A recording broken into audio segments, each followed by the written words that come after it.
esclarecer algumas dúvidas sobre outro instituto jurídico, tá? Dessa vez eu escolhi a famigerada, repetição de indébito, certo?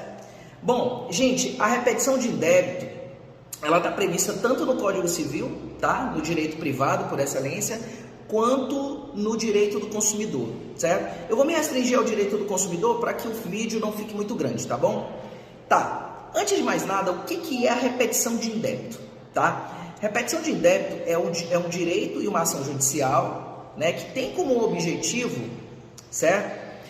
Estabelecer um ressarcimento ao consumidor de valores que foram indevidamente pagos por ele, consumidor, e foram, ao mesmo tempo, indevidamente cobrados pelo fornecedor de serviço. Esse instituto da repetição de débito na seara consumerista, ele está previsto ali no artigo 42, parágrafo único do Código de Defesa do Consumidor, certo? E o que acontece? Esse instituto ele tem passado por algumas alterações ao longo dos anos, no tocante aos seus critérios para fixação, certo? Mas, rapidamente, um exemplo para que você entenda o que é a repetição de débito. Então, vamos imaginar o seguinte.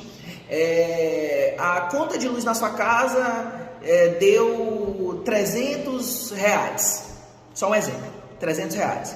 E, no entanto, a companhia de energia cobrou de você 350, 350. Cobrou indevidamente, porque na realidade era R$300 e você efetivou o pagamento dos 350. E aí, cabe o ressarcimento desses R$50 pagos a mais em dobro, certo?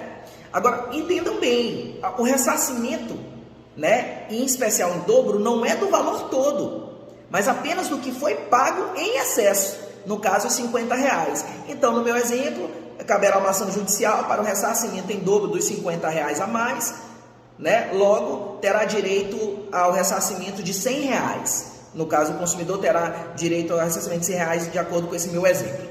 Beleza? Só para que fique claro aí um exemplo trivial de repetição de indébito, beleza? Mas assim, quais são os critérios atuais, nos tribunais dos estados, e também no próprio STJ sobre a matéria? Bom, no Tribunal de Justiça do Distrito Federal e Territórios, que geralmente eu pego como jurisprudência, daqui, nas minhas petições, daqui do Maranhão, claro, mas também de outros tribunais, em especial do Tribunal de Justiça do Distrito Federal e Territórios, quais são os critérios que foram pacificados na jurisprudência deles no dia 5 de dezembro de 2023, ou seja, muito recente, em dezembro do ano passado, que é justamente o que? A cobrança indevida, o efetivo pagamento e a violação da boa-fé objetiva. Então, para que haja a repetição de indébito, ela fique configurada, efetivação do pagamento, violação da boa-fé objetiva e a cobrança indevida, certo? Tranquilo. Agora sim, há um certo tempo,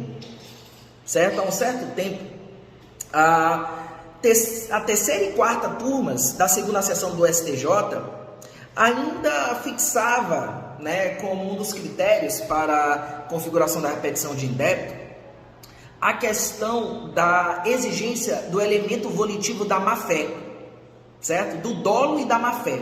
Hoje em dia está pacificado até certo ponto que não se exige mais esse elemento volitivo da má-fé. Ou seja, há uma dispensabilidade desse elemento volitivo, no caso do dolo e da má-fé, ou seja, a intenção de enganar por parte do fornecedor. Basta comprovar o quê? O efetivo pagamento, a cobrança indevida e a ausência da boa-fé objetiva, que seria o quê? Seria a ausência de engano justificável, vamos colocar assim, por parte do fornecedor, beleza? Bom, o que o advogado deve fazer na petição? Fundamentar, e pedir o ressarcimento em dobro, que é a repetição de débito, mas ele não deve esquecer também da compensação por danos morais, para o seu cliente, de compensação por danos morais, pela quebra de confiança, com base ali no artigo 6º, inciso 6º do também Código de Defesa do Consumidor. Sempre lembrando que o Código do Consumidor, de Defesa do Consumidor, no seu artigo 1º, ele é o quê? Ele é uma norma de ordem pública e de relevante interesse social.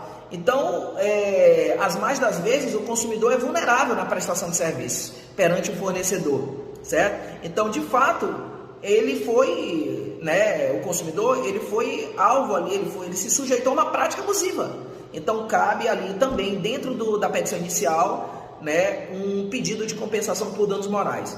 Que, como vocês sabem, já falei sobre isso no vídeo anterior, aqui no Instagram, aqui, né? Quais são os critérios que geralmente o juiz utiliza para fixação? Capacidade econômica do ofendido, capacidade econômica do ofensor, né? E as consequências jurídicas do ato ilícito na esfera jurídica da vítima, no caso do ofendido. Tudo isso para evitar o quê? O enriquecimento ilícito da vítima, mas também, né, estabelecer uma punição pedagógica para o ofensor, né? Para o ofensor, seja para o ofensor, né? Para o ofensor, seja para quê? Para desmotivar a continuidade dessas práticas deletérias, né, nas relações de consumo, ou seja, dessas práticas abusivas, certo? Bom, essa era a dica de hoje. Vou continuar aqui com o meu trabalho. Grande abraço para vocês, fiquem com Deus. Sigam aí o Instagram para mais vídeos. Eu vou tentar postar todos os dias os vídeos aí, tá bom? E contem comigo, tá?